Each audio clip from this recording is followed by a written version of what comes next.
চতুর্দশ ভুবন কম্পিত করে অপরিমিত শক্তিতে অঙ্গজ্যোতিতে ত্রিভুবন আলোকিত করে খড়্গহস্তা দেবী পদার্পণ করলেন সমরাঙ্গনে অসুর নাশে।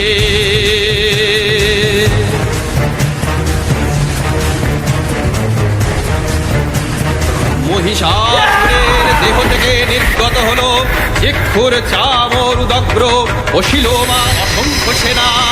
দেবীকে পরিবেষ্টিত করে আবির্ভূত হলেন শত শত দেব সেনা। সমরে বিশ্বকম্পমান রুদ্ররূপী মহামায়া অসুর পানে ধান। মহিষাসুর সঙ্গে তার অযুত অসুর সেনা। যুযুধান সমরে তারা হার মানবে না। যুযুধান সমরে বিশ্বকম্পমান রুদ্ররূপী মহামায়া অসুর পানে ধান। মহারণে মহামায়া অসুর নাশে ভয়ঙ্করী। সিংহত্তরলে রণচণ্ডিকা সংকরী। সিংহত্তরলে রণচণ্ডিকা সংকরী।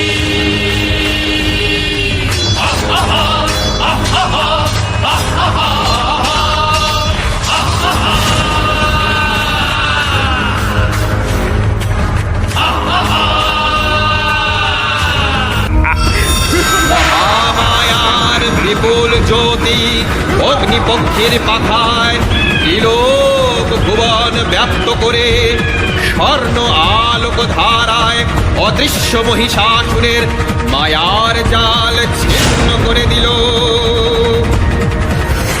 অসুর প্রকট হয় আবার শত শত মহিষাসুর, বিশাল তাদের আকার।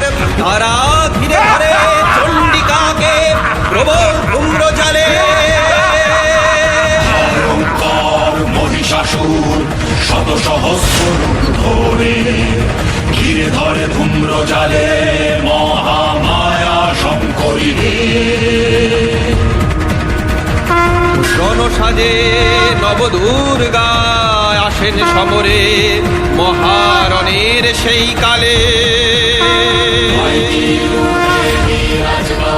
সর্বলোককালে অশুভ মহামায়া সর্বলোককালে।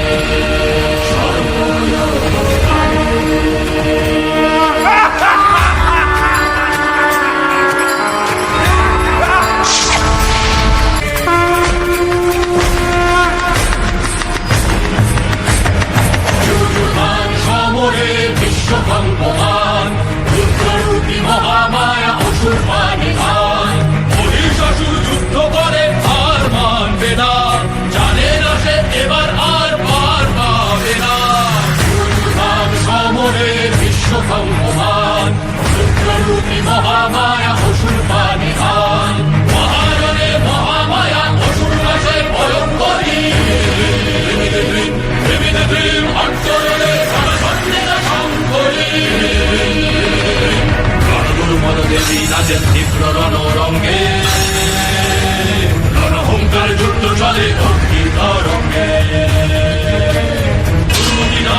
মহিষভব পরাক্রমে ভয়ঙ্কর যুদ্ধ করে মহামায়ার সঙ্গে। মহারণে মহামায়া অসুর নাশে ভয়ঙ্করী। অন্তরলে রণচণ্ডিকা সংকরী।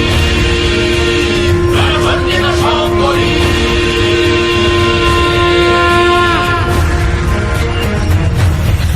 ततत्क्रुद्धा जगन्माता चण्डिका पानवोत्तमम् पपौ पुनः पुनश्चैव जहासारुणलोचना।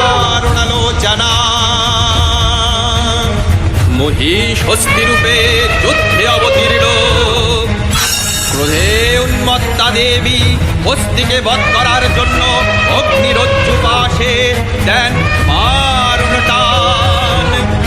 প্রবল যুদ্ধ যুযুধান প্রবল